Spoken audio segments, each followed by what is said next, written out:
kí ẹ o happy birthday to you o bó ṣe lé lọ́dún ọ̀ṣọ́jà ìbí ọdún èyí pẹ́ lálàáfíà ìgbà ọdún tó bá lò ọdún kan ló máa jẹ́ o.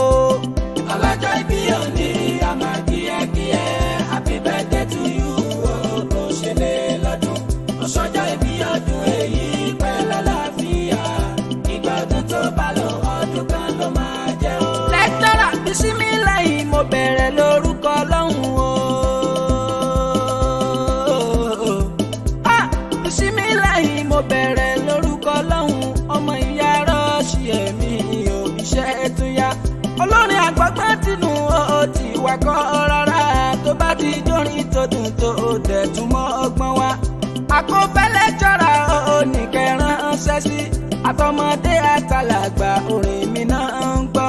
ẹ ṣe tá ń fífẹ́ hàn mí gbogbo yín pátá o Ọlọ́run aṣẹ́sàn ìfẹ́ o ẹ ṣáá mi. ẹ jẹ́ àlọ́kọ́ lọ́jọ́ ìbí Ibrahim ọmọ awẹ́ níyà mi o Ajíbọ́lá. ọlọ́jọ́ ìbí òní a máa kí ẹ happy birthday to you o bó ṣe lé lọ́dún ọ̀ṣọ́jà ìbí ọdún èyí pẹ́ lálàáfíà ìgbà ọdún tó bá lò ọdún kan ló máa jẹ́ o.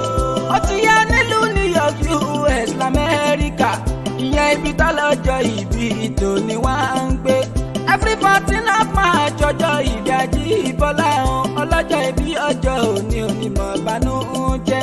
àwọn òbí tó ṣàlàkọ̀ ẹ̀ tó fi wá sáyé àwọn náà kí ẹni òní ò tó lé lọ́dún.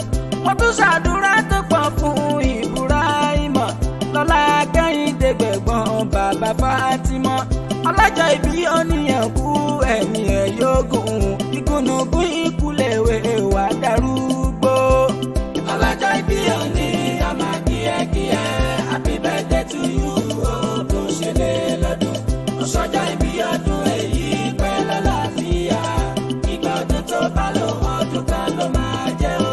ọjọ́ tí wọ́n bí everybody wá wá sáyé ọjọ́ ìwú tó dẹ̀ tọ́ ní kì í ṣọjọ́ lásán. ìyá ọmọ amákìbò sí ògbéyà rọ́bì jẹ́ kí n bímọ nírọ̀rùn kí n di alágbájá.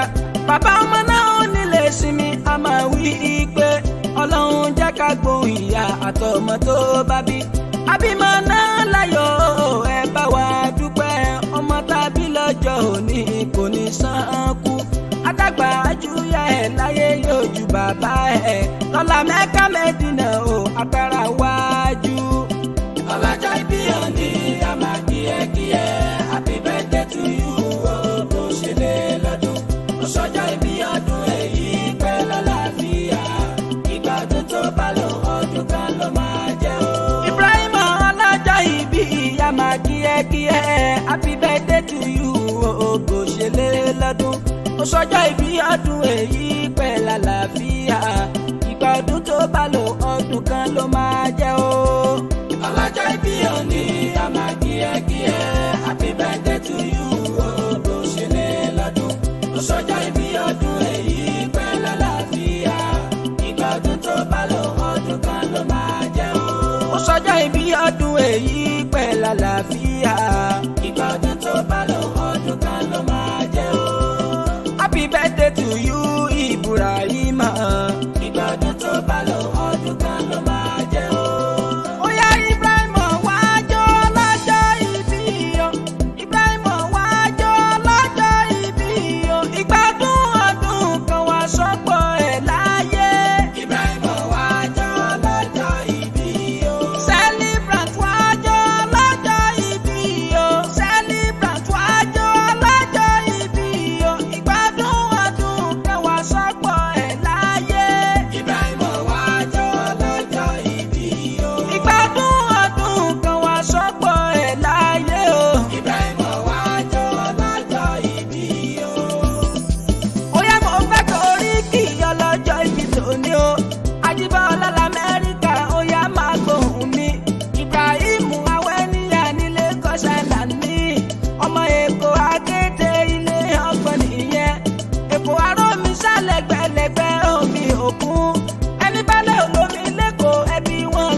ṣe ọ́